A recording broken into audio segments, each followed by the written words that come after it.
Welcome to Virtual Classroom Project. In today's session, we are going to discuss pressure, temperature and time paths and their significance. It's a topic pertaining to metamorphic petrology. First, let us try to understand what is a pressure, temperature, time path. As we know, metamorphism is a dynamic process. It involves changes in temperature and pressure through the time. The pressure, temperature, time path of a metamorphic rock is the set of all PT conditions experienced by a rock during its metamorphic history. As we can see in this diagram, the rate of prograde metamorphism or heating and the rate of retrograde metamorphism or the cooling may not be the same. The duration of the path from onset of metamorphism to finish or the exposure of the rock at the surface will vary from rock to rock depending upon the tectonic history. The pressure, temperature, time path is a record of the pressure and temperature conditions that a rock experienced in a metamorphic cycle from burial and heating to uplift and exhumation to the surface. Metamorphism is a dynamic process which involves the changes in minerals and textures of the pre-existing rocks or protoliths under different pressure temperature conditions in solid state. The changes in pressures and temperatures with time experienced by the metamorphic rocks are often investigated by petrological methods, radiometric dating techniques and thermodynamic modeling. The trajectory and shape of the PT paths, the rates of metamorphic processes and the duration of metamorphism are a function of the source of heat and the mechanisms of burial and unroofing if pressure change is involved. Therefore, the shape of the path combined with time information provides information about the driving forces of metamorphism. In many cases, PT information may be known but not the time information. The next few sections involve discussions on PT path trajectories without specific reference to the time variables, that is rate and duration.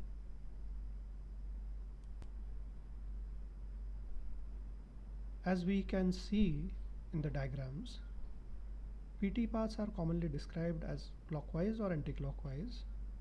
It is important to note that these descriptions specifically refer to the shapes of paths drawn on a diagram with a horizontal temperature axis, temperature increasing from left to right, and a vertical pressure axis, pressure increasing from bottom to top. These paths can be clockwise or anti-clockwise and can also vary in terms of how different the prograde and retrograde segments of the path are very similar or very different, as we can see in the figure B, and how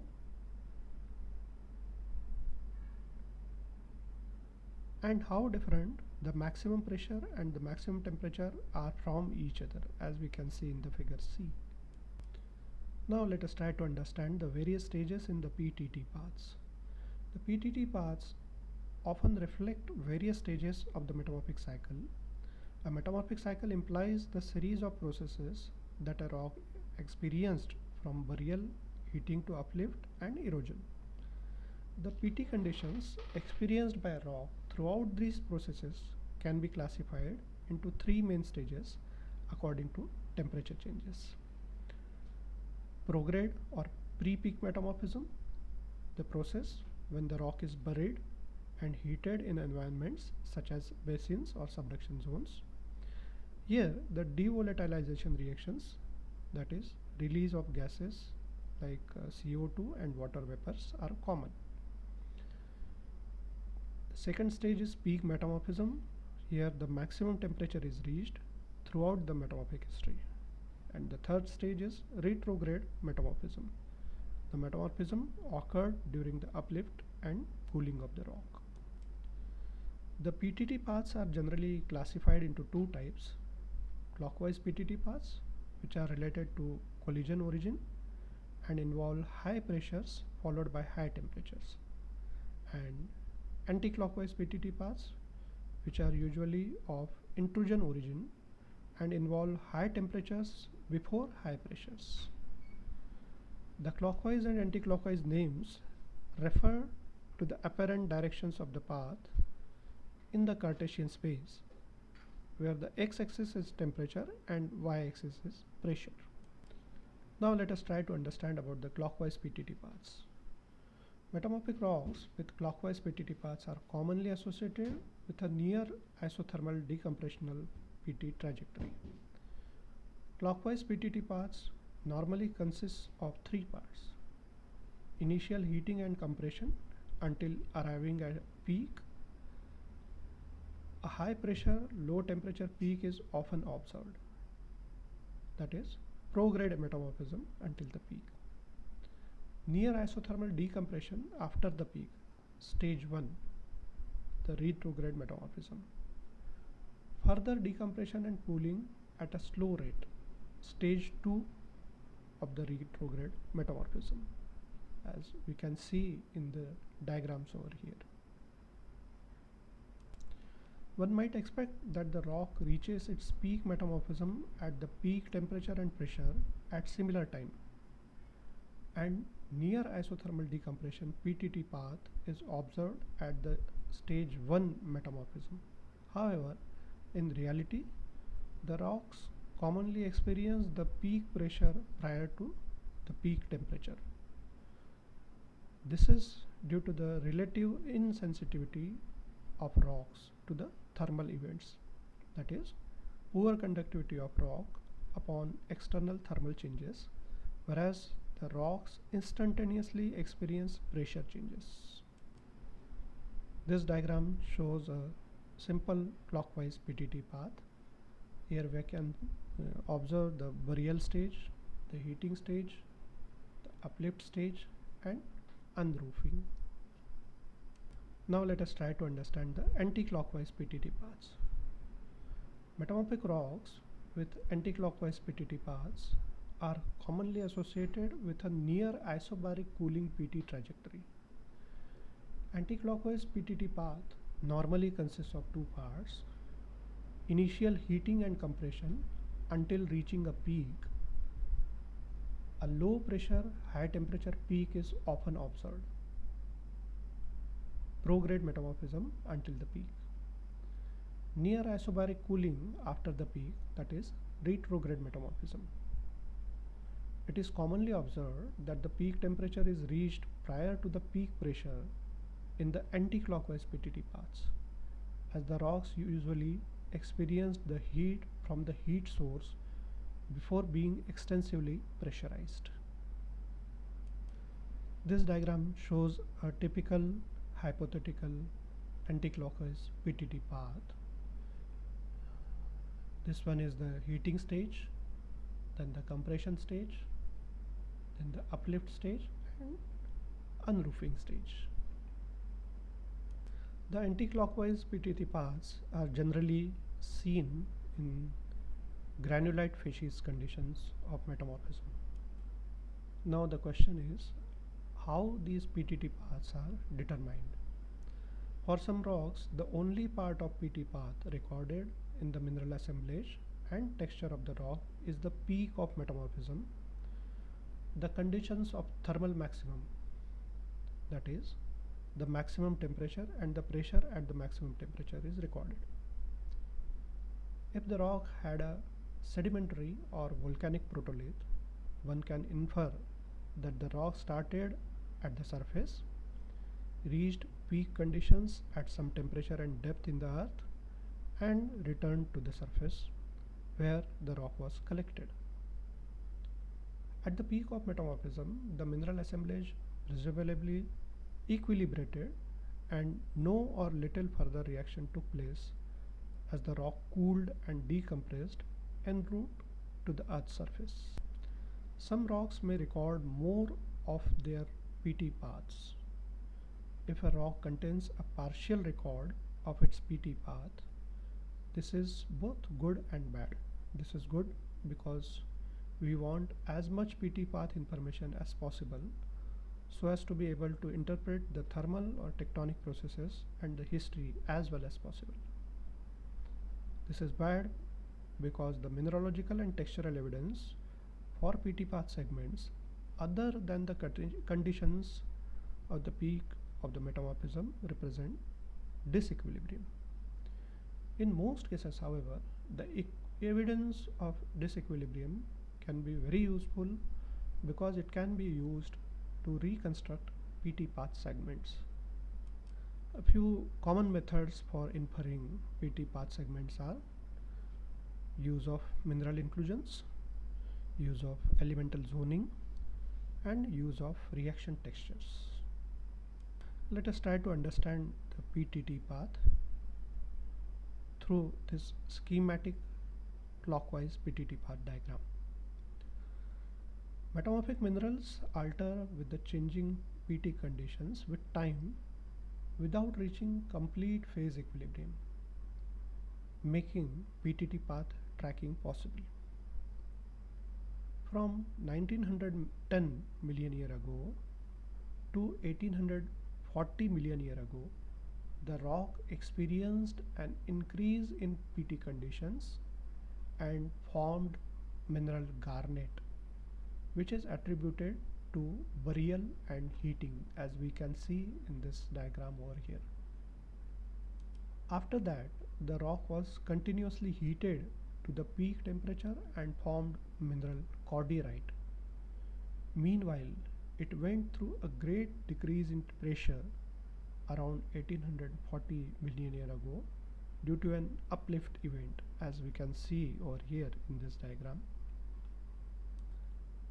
Finally, the continuous drop in pressure and temperature in 1800 million year ago resulted from further erosion and exhumation.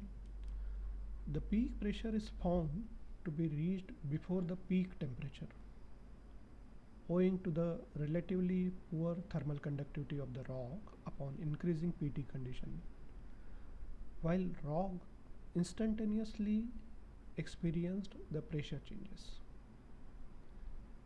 Garnet and cordierite do not reach complete equilibrium when discovered on the surface, leaving a print of the past PT environments.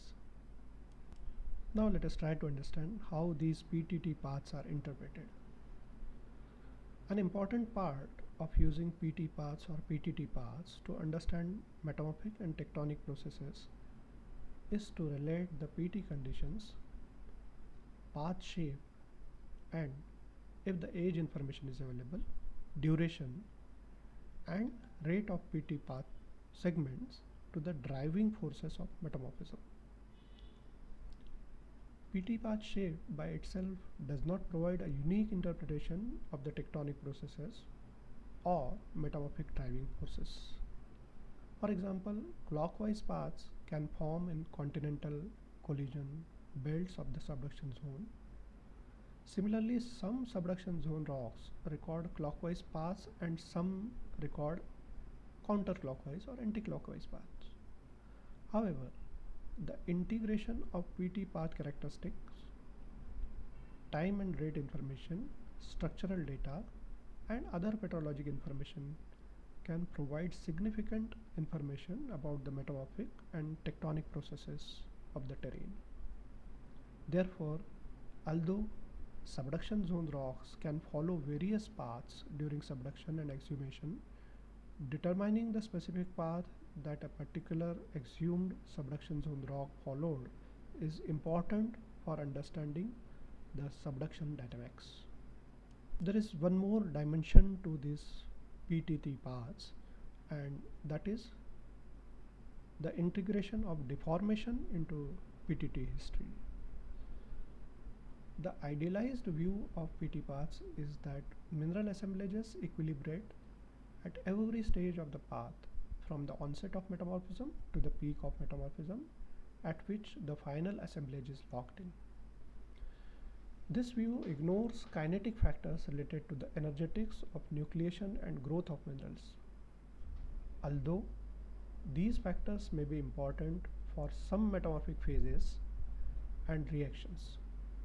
For example, the presence of coexisting andalusite and sillimanite in a rock that equilibrated at PT conditions corresponding to the stability field of a sillimanite illustrates that the sluggish kinetics of the andalusite to sillimanite transformation allowed andalusite to persist metastably outside its stability field.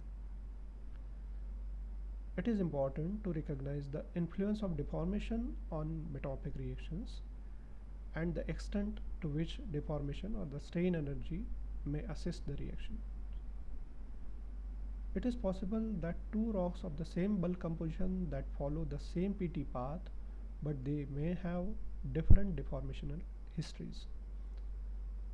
For example, one is pervasively deformed and the other is not.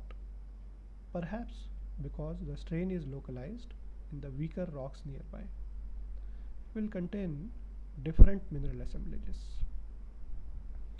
The deformed rock may contain the predicted equilibrium assemblage for the PT conditions attained by the rock, whereas the undeformed or less deformed rock may contain more metastable phases.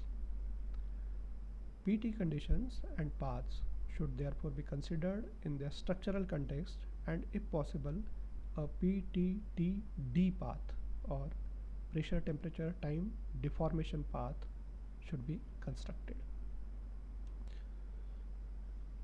This diagram shows the construction of metamorphic field gradient. It's a curve constructed by joining the Tmax points of a number of PTT paths across a metamorphic terrain having various metamorphic species. These are the references which were used to prepare this presentation. Thank you.